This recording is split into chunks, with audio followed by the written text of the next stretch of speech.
नमस्ते। मैं सचिन कुलकर्णी, सीएम डीसीएफटी हमेशा की तरह आज फिर तैयार हूं अपने ऑब्जर्वेशंस आप लोगों के साथ शेयर करने के लिए। आज की तारीख है 23 अगस्त 2021। हमेशा की तरह आज फिर शुरुआत करते हैं डिस्क्लेमर के साथ। जैसा कि आप लोग जानते हैं, मैं अपने व्यूज और वीडियोस यहाँ पे पोस्ट करता हूँ, शेयर करता हूँ। ये सिर्फ स्टडी पर्पस के लिए होते हैं। ये मेरे ट्रेडिंग कॉल्स या रिकमेंडेशंस नहीं है। तो मैं आप लोगों से रिक्वेस्ट करूंगा, मेरा वीडियो आगे देखने से पहले ये डिस्क्लेमर एक बार जरूर पढ़ें।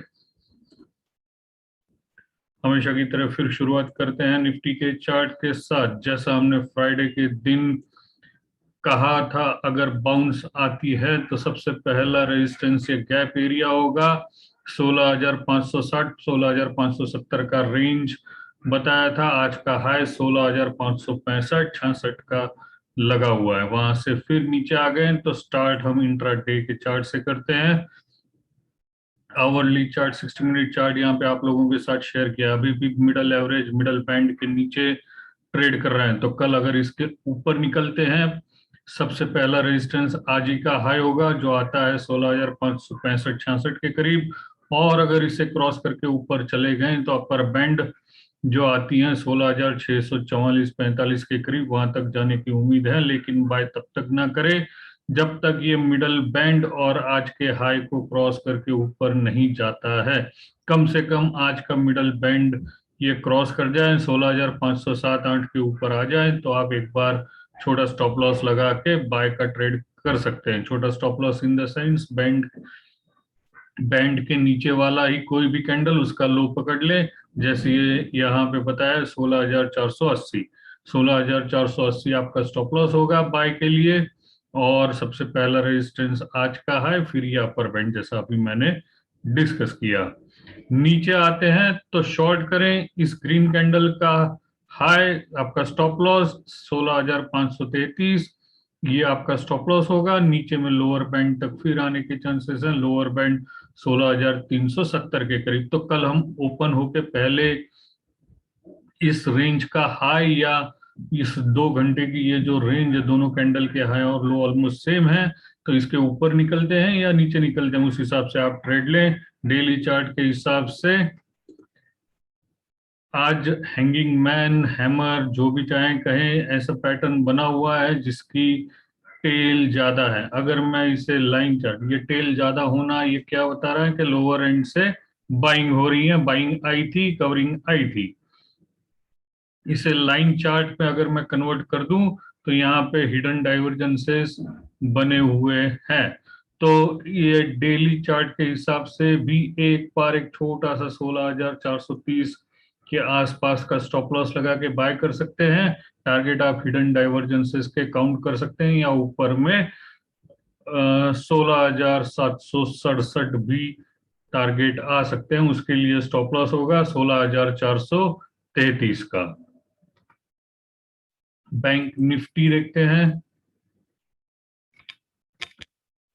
बैंक निफ्टी फ्यूचर का चार्ट ओपन कर दूं आप लोगों के साथ। पहले आवरली चार्ट शेयर कर दूं। आवरली चार्ट पे डबल बॉटम्स बने हुए हैं, पॉजिटिव डाइवर्जेंसेस हैं। आप डब्ल्यू पैटर्न भी आइडेंटिफाई कर सकते हैं। लेकिन आज ही की रेंज हाई और लो ये रेजिस्टेंस और सपोर्ट का काम करेगी। अगर कल ऊपर निकलते हैं तो मिडल बैंड और आज ही का हाई 35,401 ये रेजिस्टेंस होगा। नीचे आते हैं तो आज ही का लो 34,850 ये पहला सपोर्ट होगा। और इसके भी नीचे चले जाते हैं तो लोअर बैंड 34,600 तक जाने की संभावनाएं हैं।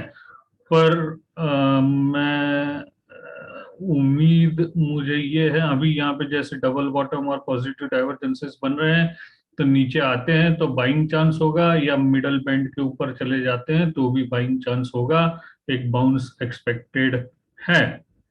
लेकिन स्टॉप लॉस अपने मेंटेन रखें। और इनके ऊपर भी चले जाते हैं तो यहाँ भी ये गैप एरिया था, ये भी रेजिस्टेंसेस के काम करेंगे। डेली चार्ट पे इसके दोनों कैंडल के ऑलमोस्ट बॉटम सेम है। यहाँ पे अगर ये हैमर हो जाती तो ट्विजर बॉटम्स भी इन्हें हम कह सकते थे। तो ये जब तक के इन दोनों कैंडल्स के बीच की गैप और ये मिडल बैंड के ऊपर नहीं जाते हैं, अच्छी खासी मूवमेंट नहीं दिखेगी। लेकिन फिर भी ये अपर बैंड आता है 35,507 का, वहां तक जाने की संभावनाएं हैं। इंट्राडे के छोटे स्टॉप लॉस आप मेंटेन रख सकते हैं। एक इंडिविजुअल स्टॉक आप लोगों के साथ डिस्कस कर दूं, एसबीआई।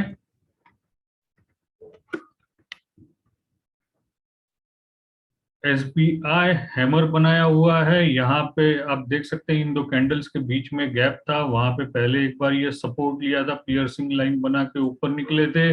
आज वहां पे हैमर बनी हुई है, उसी प्रीवियस बॉटम और गैप के पास हैमर बनी हुई है, बोलिंजर बैंड के लोअर एंड के पास, और अंदर आके क्लोज भी हो गया है। आरएसआई हमारा हेविली ओवरसोल्ड भी है। तो ये हैमर के स्टॉप लॉस से एक बार, हैमर के लो का स्टॉप लॉस एक बार बाय किया जा सकता है।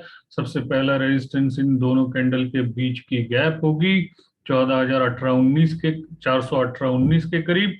और अगर इसे क्रॉस करके ऊपर चले जाते हैं तो मिडल बैंड 429 तक भी पहुंचने की संभावनाएं हैं। तो रिस्क यहाँ पे बायर्स के फेवर में है एसबीआई में। राइट, इंडिविजुअल स्टॉक अच्छे परफॉर्म कर सकते हैं। मिड कैप, स्मॉल कैप, आज स्मॉल कैप की हम चर्चा करते हैं। पहले भी एक बार हमने की थी, वहां से नीचे आए भी थे।